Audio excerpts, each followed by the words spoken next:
یہ 12ویں صدی کا وہ وقت تھا جب ایک سید صاحب اپنے بیل چرا رہا تھا کہ وہاں سے ایک سید صاحب کا گزر ہوا جس کے پیچھے کچھ لوگ جا رہے تھے۔ پہلے والے صاحب نے مسکرا کر فرمایا کہ جناب، خلق خدا کو کیوں اپنے پیچھے لگایا ہوا ہے؟ اس پر آپ نے فرمایا کہ میں نے تو یہ چند ایک اپنے پیچھے لگائے ہوئے ہیں، آپ کی اولاد تو مجھ سے بھی زیادہ وہ خلق خدا کو اپنے پیچھے لگائے گی۔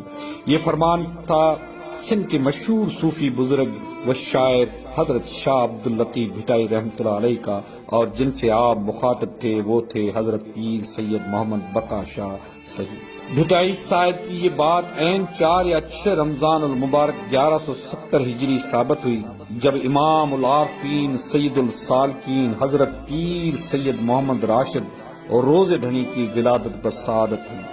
آپ کی کرامات کا آغاز آپ کی پیدائش سے ہی شروع ہو گیا۔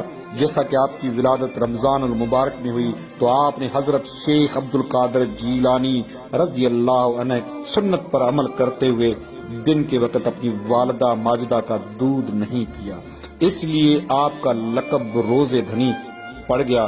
آپ نے اپنی پوری زندگی دین کی تبلیغ میں گزار دی۔ آپ کے مریدوں کی تعداد لاکھوں میں ہو گئی۔ آپ کے 1100 خلفاء ایسے بھی تھے جو سب ولایت کے اعلیٰ مقام پر فائز تھے، جن میں حضرت خلیفہ محمود نظامانی، خلیفہ محمد حسین میسر، خلیفہ امید علی، خلیفہ لقمان، خلیفہ سعید خان، خلیفہ سید محمد حسن سوئی شریف رحمۃ اللہ علیہ وغیرہ۔ آپ نے دین کی ترویج و اشاعت کے لیے مختلف مقامات کا سفر کیا۔ جن علاقوں میں آپ نے فیض کے دریا بہائے ان میں سندھ، پنجاب، بلوچستان، افغانستان اور راجستھان وغیرہ ہیں۔ آپ نے ساری زندگی سنت نبوی میں گزاری، حتیٰ کہ آپ کا وصال پرانوار بھی 63 برس کی عمر میں 1 شعبان 1234 ہجری میں ہوا۔ آپ کے بعد جو بھی آپ کی گدی پر جلوہ افروز ہوا اس کو پگھارا کا لقب دیا گیا۔ اس خانگاہ کے پگھارا اول آپ کے فرزند حضرت پیر سید سبت اللہ شاہ صاحب قدس رہ اول تجر دھنی تھے۔ آپ کی ملفوظات شریف خزانہ المعرفت تصوف کا ایک بڑا گراں مایہ خزینہ ہے۔ آپ کے بعد حضرت پیر سید علی گور شاہ قدس اول بنگلے دھنی پاگارا دوئم سجادہ نشین ہوئے۔ آپ کا کلام اصغر اہل دل کے لیے ایک انمول خزانہ ہے۔ آپ نے اپنا تخلص اصغر رکھا۔ آپ کو اس وقت کے حاکموں نے زہر دلا کر شہید کر دیا۔ آپ کے بعد آپ کے اکلوتے فرزند حضرت پیر سید حزب اللہ شاہ قدس سر مسن دھنی پگارا سوئم سجادہ نشین ہوئے۔ آپ کا فارسی کلام دیوان مسکین جو فارسی شاعری میں دیوان حافظ کی یاد دلاتا ہے، آپ نے اپنا تخلص مسکین رکھا۔ آپ کو بھی انگریز حکومت نے دھوکے سے زہر دلا کر شہید کر دیا۔ آپ کی شہادت کے بعد آپ کے فرزند حضرت پیر سید علی گور شاہ قدس سر ثانی معافی دھنی پاگارا چارم سجادہ نشین ہوئے۔ آپ کے وصال کے بعد آپ کے بھائی حضرت پیر سید شاہ مدان شاہ قدس سر اول کوٹ دھنی پگارا پنجم سجادہ نشین ہوئے۔ آپ نے اس وقت میں علم کی جو دریا پائے ان کی کوئی نظیر نہیں ملتی۔